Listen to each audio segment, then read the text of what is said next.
Salam Sobat Sitopia ID. Kali ini kita akan membahas satu hal yang seringkali mengundang perdebatan di dalam dunia kekristenan. Banyak juga sih yang berdebat dan bahkan berkelahi di media sosial terkait hal ini. Kira-kira apa ya? Ya, kita akan membahas ajaran tentang perpuluhan. Sebelum itu, mari lebih dahulu like dan subscribe channel ini sebagai wujud dukungan untuk kami.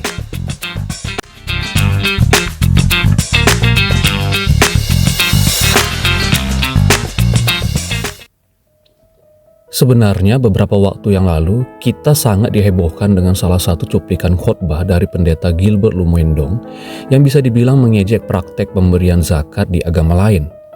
Sontak video tersebut menjadi viral dan membuat kita sebagai orang Kristen sebenarnya cukup malu karena doktrin tersebut disampaikan dengan membandingkannya dengan praktek pemberian perpuluhan di dalam gereja dan disampaikan dengan mengejek praktek dari agama lain. Hal ini kemudian menimbulkan reaksi di dalam internal orang Kristen sendiri dan terjadi banyak pembahasan dan perdebatan terkait perpuluhan.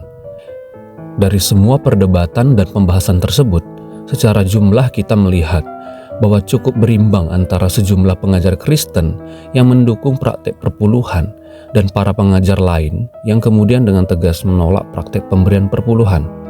Nah, di video kali ini kita akan membahas apakah kita masih perlu untuk memberi perpuluhan?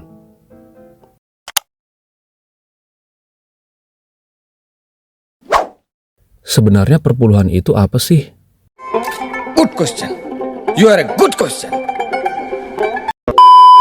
Secara sederhana, perpuluhan dapat diartikan 1/10 atau maser dari hasil bumi yang dikuduskan dan dikhususkan untuk tujuan khusus. Dalam bahasa yang lebih sederhana, perpuluhan dapat dimaknai sebagai 10% yang disisihkan dari seluruh penghasilan atau hasil tanah untuk diberikan kepada Tuhan. Jika merujuk pada penerapannya dalam Perjanjian Lama, paling tidak setiap perpuluhan yang dihimpun akan diperuntukkan bagi 3 hal penting, yaitu penghidupan untuk orang Lewi.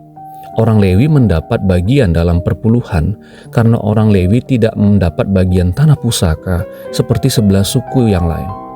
Sebab orang Lewi memang diberikan tugas khusus sebagai suku yang secara penuh waktu melayani Tuhan. Maka untuk menjaga keberlangsungan penghidupan orang Lewi, perpuluhan diberikan sebagai sumber penghidupan mereka. Yang kedua, perpuluhan juga diberikan untuk orang-orang asing. Orang-orang asing dapat diartikan sebagai orang perantauan yang mengadu nasib di wilayah orang Israel.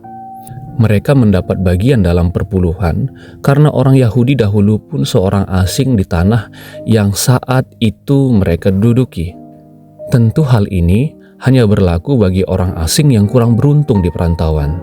Yang ketiga, perpuluhan juga diberikan bagi anak yatim dan para janda. Para anak yatim dan janda mendapat bagian dari perpuluhan dikarenakan kesulitan yang mereka hadapi mengingat kondisi orang Yahudi yang sering berperang yang membuat banyak sekali perempuan dan anak-anak menjadi yatim dan janda pada saat itu.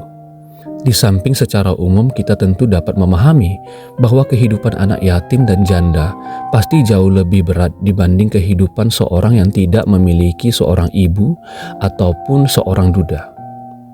Jadi dapat disederhanakan bahwa perpuluhan ditujukan untuk support penghidupan orang yang melayani Tuhan dan sebagai dana bantuan sosial bagi umat yang kurang beruntung. Wow.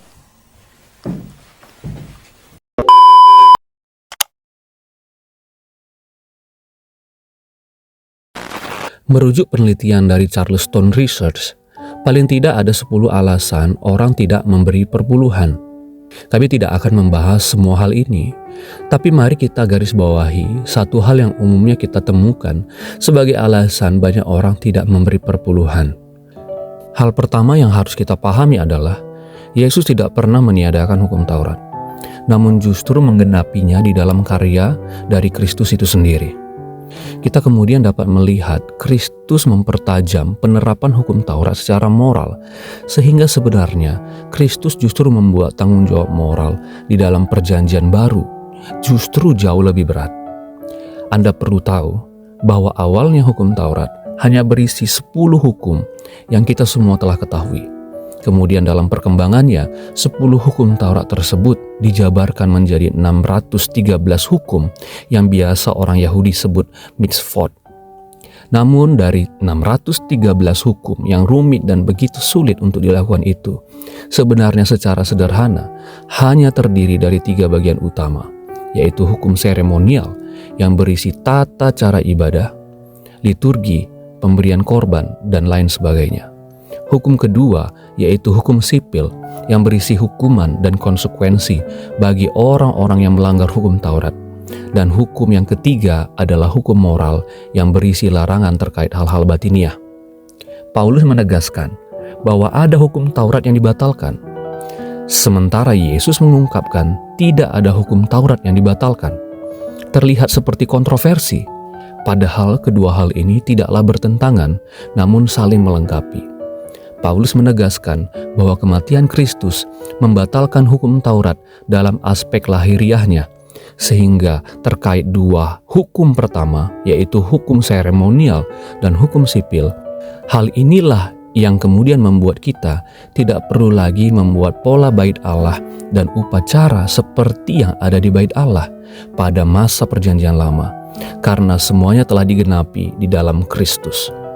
Secara hukum sipil, hal ini membuat kita tidak perlu lagi harus melempar orang yang berzina dengan batu sampai mati, namun membuat kita harus melepaskan pengampunan dan membimbing orang yang berdosa untuk datang kepada Kristus. Maka dapat dipahami, Kristus tidak membatalkan Taurat dalam kaitannya dengan hukum moral. Sebab justru secara moral, Kristus justru membuat hukum Taurat menjadi semakin dalam. Jadi sekarang, untuk membuat kita semua mengerti, maka mari kita menjawab pertanyaan ini. Sebenarnya perpuluhan adalah bagian yang mana dari ketiga hukum tersebut?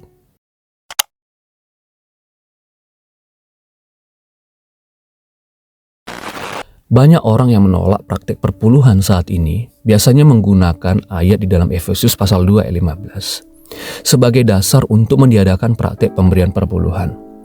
Mereka biasanya mengatakan bahwa perpuluhan tidak berlaku lagi karena perpuluhan adalah bagian dari hukum Taurat, dan hukum Taurat itu sendiri telah ditiadakan dengan kematian Kristus di atas kayu salib. Nah, hal ini sebelumnya telah kami paparkan kepada Anda semua bahwa hukum Taurat secara moralitas tidak pernah berakhir atau dibatalkan. Namun justru Kristus semakin memperdalamnya, seperti apa yang Yesus ajarkan di dalam Matius pasal 5. Mengapa perpuluhan dikatakan sebagai bagian dari hukum moral dan bukan bagian dari dua hukum yang lain? Kita semua perlu memahami bahwa praktek perpuluhan di dalam Alkitab bukan hasil atau produk dari hukum Taurat yang diajarkan oleh Musa. Jauh sebelum Musa mengajarkan praktek pemberian perpuluhan, sebenarnya hal ini telah dilakukan oleh Abraham dan Yakub. Abraham memberikan perpuluhan sebagai wujud iman dan syukur atas penyertaan Allah yang membuat ia dapat mengalahkan Kedorlaomer. Abraham kemudian memberikan 1/10 dari jarahan perangnya kepada Melkisedek. Kemudian cucu dari Abraham yaitu Yakub juga melakukan teladan yang sama. Yakub menunjukkan imannya dengan bernazar untuk selalu memberikan 1/10 dari segala sesuatu yang Allah berikan kepadanya. Tindakan ini lahir dari iman Yakub setelah mendapat mimpi di Betel. Kesamaan dari kedua tokoh ini adalah tindakan mereka memberikan perpuluhan bukan lahir dari ketakutan akan suatu hukuman atau dari satu sikap taat kepada aturan peribadatan liturgis. Abraham dan Yakub memberikan perpuluhan sebagai wujud syukur dan iman terhadap pemeliharaan dan penyertaan Allah yang setia menolong mereka.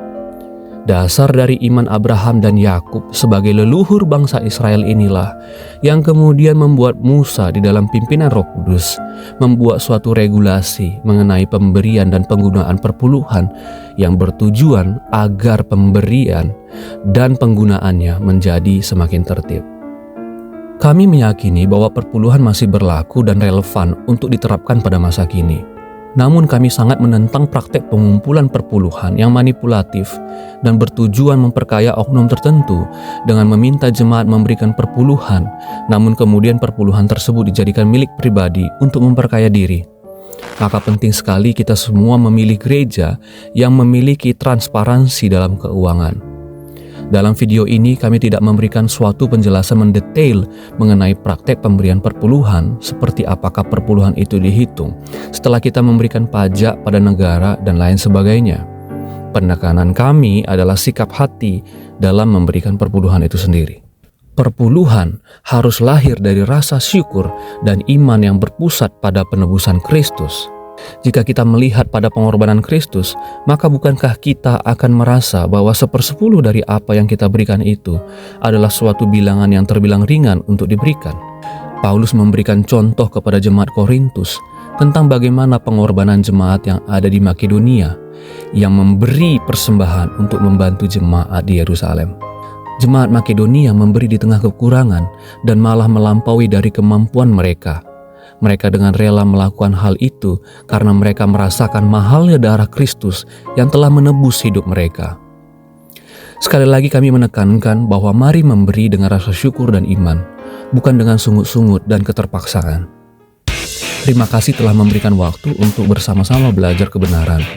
Mari like, komen, dan subscribe channel ini sebagai wujud dukungan bagi kami. Salam.